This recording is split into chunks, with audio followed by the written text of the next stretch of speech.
Hello, my name is Jason. I'm currently a first-year medical student, and today in this video, I'd like to give some advice to incoming medical students. I've included timestamps right now if you'd like to skip to any certain part of the video that you're curious about, but for anyone else, let's get started. So I wanted to take care of a few housekeeping issues before we start. The first one is that I am at a medical school in the United States. So if you're from a different country, a lot of my advice or some of my advice might not apply to you. Secondly, everything that I talk about today is just based on my opinion and my experience. I think if you are looking for a singular source of really good advice, upperclassmen are always going to be your best bet because they know exactly what goes down throughout the years. After that, I really recommend our medical school. Right now they have a mega thread for incoming medical school students. So there's all kinds of questions on there, all kinds of answers. And I think it's good just to have a variety of answers and differing perspectives and viewpoints so that you can make the best decisions for yourself. And lastly, I think I just want to touch upon my direction for this channel. I don't really plan on this being a lifestyle focused channel. I suppose if it gets to that point, then sure, why not? But as of now, maybe just some Q&As or just these kind of videos where I can just come and talk to you guys. But as of now, that's my plan for the channel. So the first big topic I want to talk about is finances. And before I do anything, I want to recommend this book, The White Coat Investor. I just started reading it and I think it's really, really good if you don't really know anything about finances. In general, please read this book. You'll thank yourself later. And it's just a good idea to be exposed. All right, so should you take out loans or not? Well, the truth is about 3/4 of us, according to The White Coat Investor, take out loans to pay for medical school. But for those who are taking out loans, there's two types. There's federal loans and private loans. And the last option that you can use to pay for medical school is scholarships. So military, HPSP, or those kinds of things I'll touch on later. In general, if you have to, you want to try and take out as much federal loans as possible because it offers protections. You can qualify for public service loan forgiveness and sort of other government programs that they have, and they're much more flexible in paying it off. Versus if you take out private loans, if you have a cosigner, they're kind of on the hook. So if you do take out private loans though, it's not the end of the world. Just try and take out as little as possible because sometimes the interest rates can be a little bit higher depending on your situation. The last thing I want to talk about is HPSP. And the one thing I have to say about HPSP is only do it if you want to serve your country. Don't do it for the financial incentive. I think when you're in HPSP, it's nice that you don't have to think about the debt burden when you're in school and you have like a stipend and everything like that. But just remember that the time you owe is after residency, that your time as an attending is when you owe the military that time. So this is just a bit of personal advice for me regarding loans. I know I said to kind of only take out what you need, but if you can, I think you should take out a little bit extra per month just so you can have play money. Obviously, I'm not saying that you should go wild and spend recklessly because this is all borrowed money, right? But at the same time, I think after a really hard week, it feels really good to treat yourself to a meal and you don't have to cook and you can just kind of relax. And there are weeks where you just can't catch a break. And at the end of the week, you just kind of, I don't know, you turn into a blob and you just want to eat something good and you go to sleep. And that's kind of been my experience. So try to budget just a little bit more just so you can have the freedom so you don't have to feel pressured about money when you're in school, because when you're in school, you're stressed out and the last thing you want is to be worried about your finances. All right, the next thing I want to touch upon is your living situation. And a lot of this really depends on your finances. I think that'll kind of point you in either direction, but let's just talk about the pros and cons of having a roommate. The pros is obviously you save a lot of money. For me, if I lived with someone, I would save about half the rent that I'm paying right now, which is quite a lot per month. The next pro is that you have someone in school with you who knows what's going on, and you can stay in the loop much better because you have someone else who's actively doing the same thing as you. The next pro is that at the time of this video, COVID's still going on and a lot of us can't really go out. So having someone at home will make sure that you might not be as lonely because you can't meet friends. So having people who you live with is perfect, that you can spend time with them and have some sort of social interaction. And the last pro is that your roommate can wake you up for a test if you're late. So I think that's just a nice thing to have. Let's talk about the cons of having a roommate. The first one is that usually you don't know who you're gonna room with. Many times when people are looking for roommates, you're just on the accepted Facebook students page and you kind of just write out like, hey, anyone looking for a roommate? And you know, I've seen cases where it works out really well, where they become like the best of friends, and I've seen cases where it doesn't work out and you're kind of stuck with that person for the year. Also, another con is that you might not want to live with someone when you're very stressed out. I said this before in the finances section, but in medical school, for me personally, the last thing I want after a really stressful day when I come home is to have to hear like ambient noise or things that are made by someone else. And I know that sounds kind of uptight, but that's just me personally, that I need my own space to kind of decompress and get away from school. And if you have someone who lives with you who's living, breathing school with you, you feel like you can't get a break. So that's personally why I like to live alone. I'm also a non-traditional student, so I think that kind of contributes to it as well. Okay, now that we've kind of talked about the finances and the living situation, let's talk about your school setup. First and foremost, I think the most important thing that you need to spend your money on is your computer. This computer is going to be something you use every single day. It's gonna have all your notes, it's gonna be where you download your PowerPoints, it's gonna be where you use Anki or make your study guides, etc. And this computer will be used a lot. I cannot stress that enough. So in my opinion, it's okay to get something nice for your computer, because the last thing you want is that on the week of a midterm, your computer suddenly dies and somehow you have no way to study. So I just get scared thinking about that, just wondering what'll happen if my device failed. But in general, your computer, really splurge on it.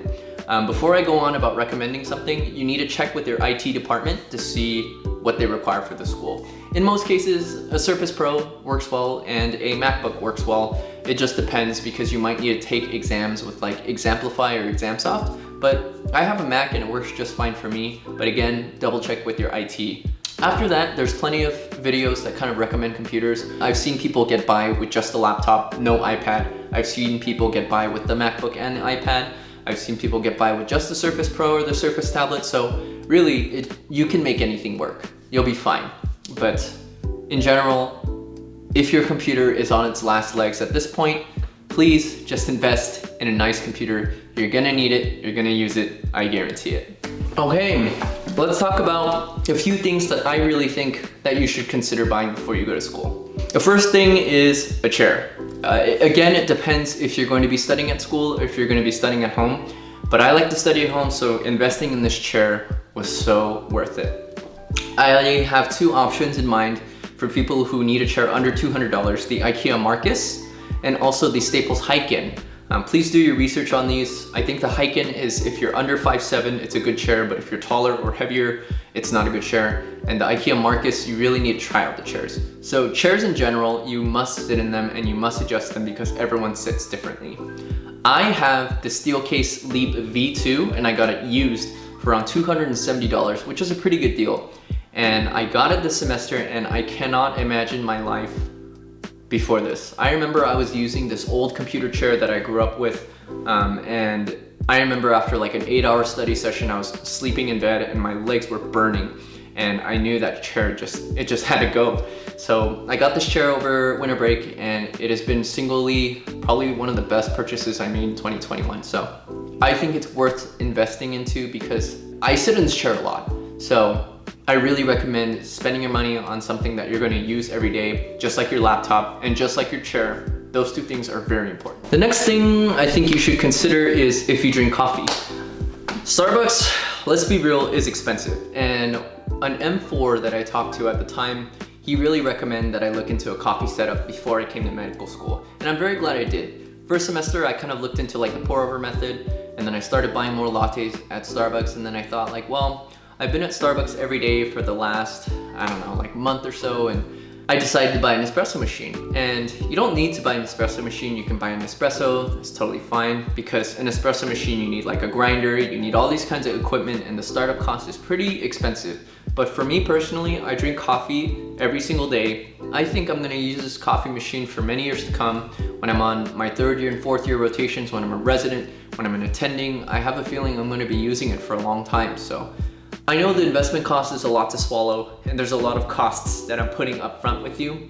But for me, I think it decreases my spending overall on things like coffee and eating out. So it is definitely worth the investment to me. So the last thing I wanna recommend is my monitor.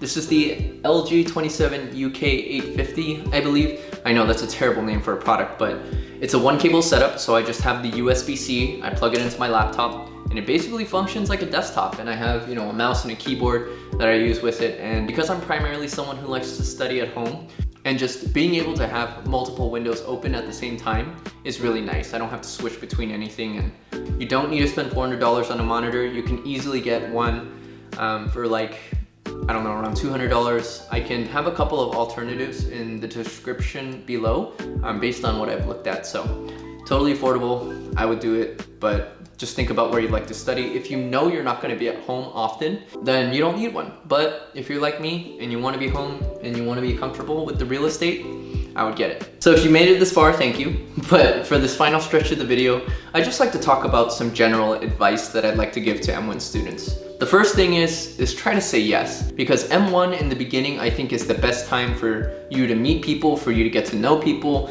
It's really important to have friends in your M1 and M2, and just having someone going through all of this with you, I think is very important. So me personally, I'm very introverted, so I don't really like going out that much. But in the beginning, I recognized that if I don't go out now, it's gonna be hard for me to make friends, and I needed to push myself to be a little bit uncomfortable in meeting my classmates. And I'm very glad I did. I made some very good friends, and you know, we really care about each other and we're there for each other on our hardest days. So the next piece of advice I want to give is don't forget who you were before you got into medical school. I think it's very important to not lose yourself to medicine completely. This is a career and a field, in my opinion, as an M1, where it will continue to take from you for whatever you give it, and it'll take some more.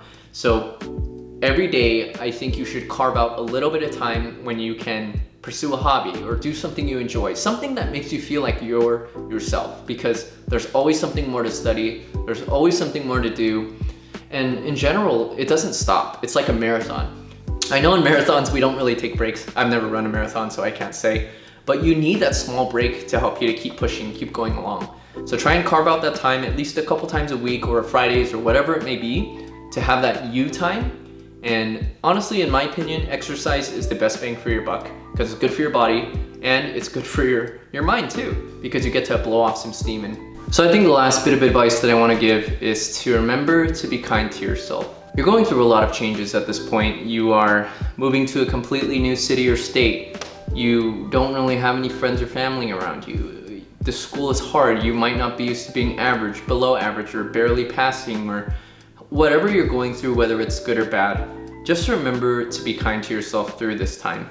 There's just so much transition going on, and I think it's important for us to take a step back and to realize that we're going through a lot, and it's okay if you feel sad or, you know, upset or anxious and all these things, because with medical school, I think there's just so many emotions sometimes that we don't get to process, and we don't have the luxury to do so because we're so busy all the time.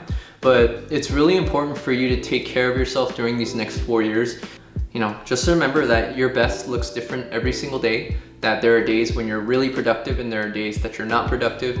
Obviously, I would hope that we're all disciplined in some regard, but at the same time, like, if there are days when you're not doing so well, it's okay to take the night off, you know, and try and do what you can, but sometimes it's really tough. So, well, hope you enjoyed the video. If you stayed for this long, thanks. It means a lot. You know, I hope to kind of make more things later on if this kind of catches people's attention, and if you guys enjoy the advice or the talks that we have. My primary motive always in YouTube is just to hopefully give advice that's helpful to you, and in some way, shape, or form, help you get through medical school as best as I can. So, all right, until next time.